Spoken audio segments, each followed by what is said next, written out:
Hello hello students. आज हम class 10th के इंग्लिश का क्रैश कोर्स का सिलेबस डिसाइड करेंगे।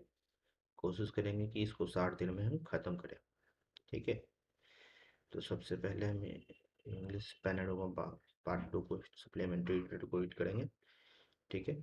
ये आपके 10 से 15 मार्क्स के क्वेश्चन इससे आते हैं। ठीक है। इसमें कितने चैप्टर्स पढ़ने हैं आपको नीचे आप यहाँ इंडेक्स में देख सकते हैं। यहाँ टोटल आपके 1 से लेके 7 चैप्टर है। ठीक है। तो इन 7 चैप्टर को हम ट्राई करेंगे कि 7 दिनों में ख़त्म करें। तो हमारा ये 7 दिनों में कोशिश करेंगे पर डे एक चैप्टर के थ्रू इसको ख़त्म करने का। ठीक है। चलिए शुरू करते हैं।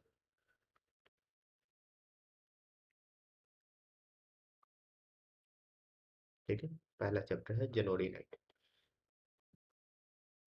तो जनवरी नाइट लिखा गया है प्रेमचंद्र के द्वारा। ठीक है। जिनके बारे में जीवनी उनकी दी गई है। पहला है धनपत राय। ठीक है। जिनका जन्म 1880 में हुआ है, मृत्यु 1936 में हुआ है। ये इनका जन्म वाराणसी को जुलाई 31 1880 में हुआ था। जो कि एक पॉलिफिलिक राइटर हैं हिंदी और उर्दू के। मतलब ये हिंदी और उर्दू साहित्य के बहुत ही नामी लेखक है। He change his pen name to Premchand after his book stole Watan was banned by then British government. ठीक है। इनका जो आपका राइटर्स नेम है जिसको हम पेन नेम कहते हैं, जैसे फिल्मों में कुछ एक्टर्स अपना नाम चेंज कर लेते हैं जिसको पर्दे का नाम बोला जाता है या फिर स्टेज नेम बोला जाता है, उसी तरह से लेखक जब नॉवेल्स लिखते हैं किसी दूसरे नाम से तो उनको पेन नेम के थ्रू बुलाया जाता है। ठीक है।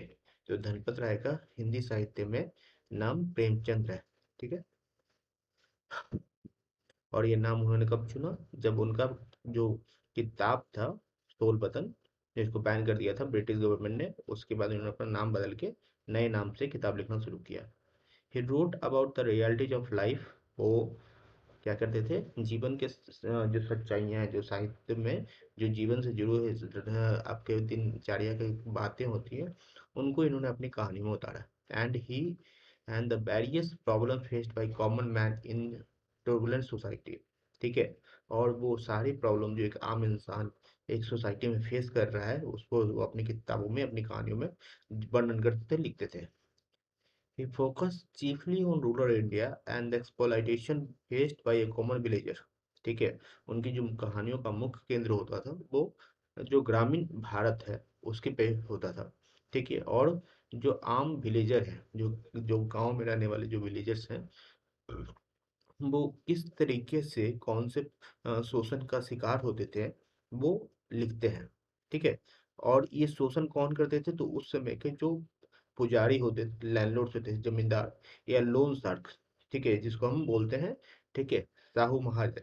ठीक है। तो वो जो लोन शार्क्स होते थे उनके द्वारा कैसे शोषित किया जाता था गांव के उन आम विलेजर्स को, आम किसान को, आम जो गांव में रहने वाले लोगों उनको। तो यहाँ पर वो अपनी कहानियों में दर्शाते हैं।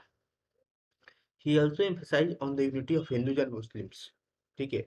और उनकी कहानियों में हिंदू और मुस्लिम के जो एकता है उस पर काफी एम्फसाइज किया जाता था। एम्फसाइज का मतलब जोर देना। ठीक है। तो उनको काफी जोर दिया जाता था।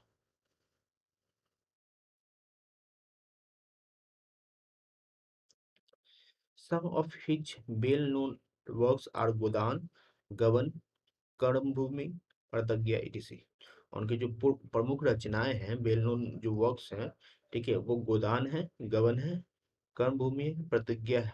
ठीक है। तो अगर राइटर्स के बारे में अगर कभी पूछे कि ये किताबों के राइटर्स कौन है तो ये प्रेमचंद के द्वारा लिखी गई कहानियां हैं। ठीक है। अब कहानी के ऊपर आते हैं। ठीक है। जनवरी नाइट्स की दो पार्ट में जो कहानियां हैं उसके मुख्य किरदार हैं हल्कू।